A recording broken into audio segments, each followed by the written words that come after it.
Last week ko pa naisip tong content na to. And ngayon ko lang siya i-video, no? Pero itong dalawang bagay na to, nasasabihin ko ngayon, ito yung na-experience ko din along the way sa pagkanta ko.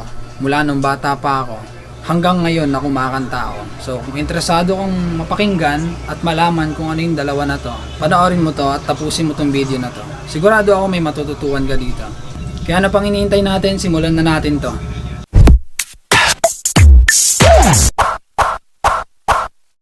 Una, para maging bad boy, confident, maangas, anumang term yung gusto nyong gamitin, kailangan naiintindihan mo sa sarili mo. Kahit hindi ka kumanta ng isang taon, okay lang. Di ba sinabi ko sa inyo, mag-practice kayo kumanta. Sabi ko pa nga araw-araw, di ba? Araw-arawin mo yung pagkanta. O ano ba talaga yung gusto kong sabihin, di ba? Ang punto ko rito, yun bang hindi ka nag-aalala na baka mawala yung ano mo, yung talent mo sa pagkanta, no? Kasi hindi ka kumakanta, which is totoo naman yun. Kasi the more you practice, the more you improve, di ba? Ang pinupunto ko sa inyo, hindi mo pine-pressure yung sarili mo na kailangan lagi ko itong gawin. Kasi kapag hindi ko ito ginawa, ganito yung mangyayari, ganyan. Minsan masyado tayong nakatali sa ganun, no? Gaya yung sinabi ko dati, di ba? Tiring yun na i-stress. So ang sa akin, para maging confident ka, para maging bad boy na singer ka, naiintindihan mo sa sarili mo na nandun na siya sa pagkatao mo, yung pagkanta.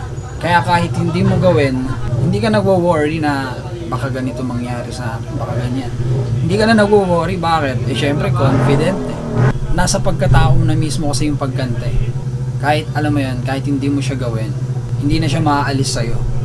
So ayun yung isang bagay para maging confident ka sa pagkanta at para maging maangas ka sa pagkanta, na para maging bad boy ka o anumang term yung gusto mong gamitin sa sarili mo, sa pangarap mo na gumaling kumanta. Tas don't give up, Ivan, kahit sobrang dami ng distractions.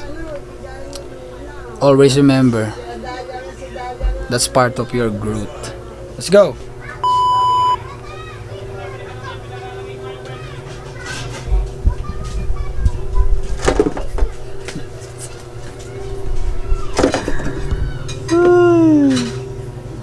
Kung ano man yung gusto nyong gamitin na term, pero para sa akin kasi mas okay kung bad boy, no?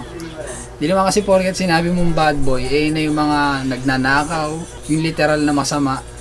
Kasi meron tayong kaisipan na di ba? Kapag magaling siya, kapag umaangat siya, kapag na-appreciate siya ng ibang tao, kapag maganda boses niya, dapat ako rin maganda rin boses ko. Pero sa tingin ko hindi ugali ng mga bad boy na singer. Dapat ang maging ugali natin, hindi natin pinipilit yung sarili natin na kailangan pag magaling tong singer na to. Grabe na tumatayo yung balahibo ko kapag kumakanta siya. Napansin mo rin na yung attention ng mga tao nasa kanya. So gusto mo rin ng ganong feeling na nakakapagpatayo ka ng balahibo ng tao. Tapos yung attention ng tao nakukot mo. So tayo yung mga singer na hindi natin pinipilit yung spotlight na tumapat sa atin. Kasi alam naman natin na naiintindihan natin bilang mga confident na singer. Naiintindihan natin na darating din yung time or yung spotlight, yung moment natin.